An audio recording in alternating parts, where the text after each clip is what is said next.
Assalamualaikum and good morning everyone. I'm preparing the oil for flu, fever, cough for my daughter. Alright, I'm using garlic for 5 garlic. That's this one. Then I burn the garlic a bit so it can be, you can see the oil better. Just simple. It become black like this. See? Okay, done. Okay, next put inside plastic container with the cover. Alright, this one is pure virgin olive oil. If you have coconut oil, you also can use coconut oil. Okay, any olive oil, even cooking oil. Okay, alright, I bought this Al-Halam pure virgin olive oil grade 1. I bought it at Arabian Village, KL Trader Square, Block E, ground floor. Okay, this is very pure virgin olive oil and very cheap here. Okay, Arabian Village, Block E, KLTS, KL Trader Square, G floor. Okay.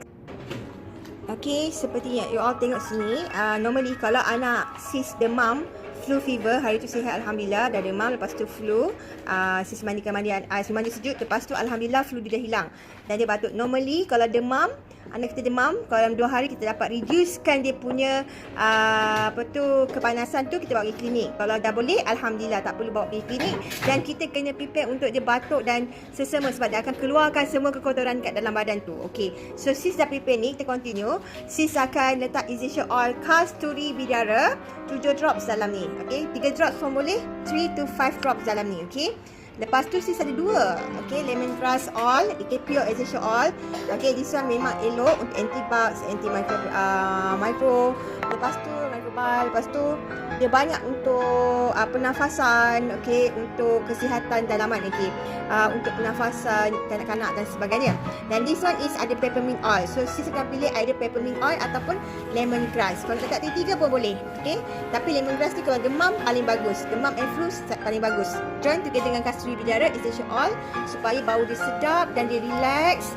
Lepas tu pernafasan dia okey, Alhamdulillah okey. Alright, ini untuk demam dan juga flu, fever and flu. These two is very good. Okay, essential oil Kasturi Bidara Alpha Dura. Okay, kita tak 7 drops terus. 1, 2, 3, 4, 5, 6, 7 7 drops. Okay, lepas tu sis letak peppermint 3 drops pun boleh. Okay, just macam tu. We stir, okay, and then kita just okay, then we just press the garlic, okay, inside the oil. Okay, how to apply? We can apply at chest. Okay, sikit je, just take a little bit, put at chest. Okay, and we can apply soles at the feet. Okay, both right and left. Okay, so tapak kaki. Okay, tapak kaki. Then a little bit, sikit je like this at the nose.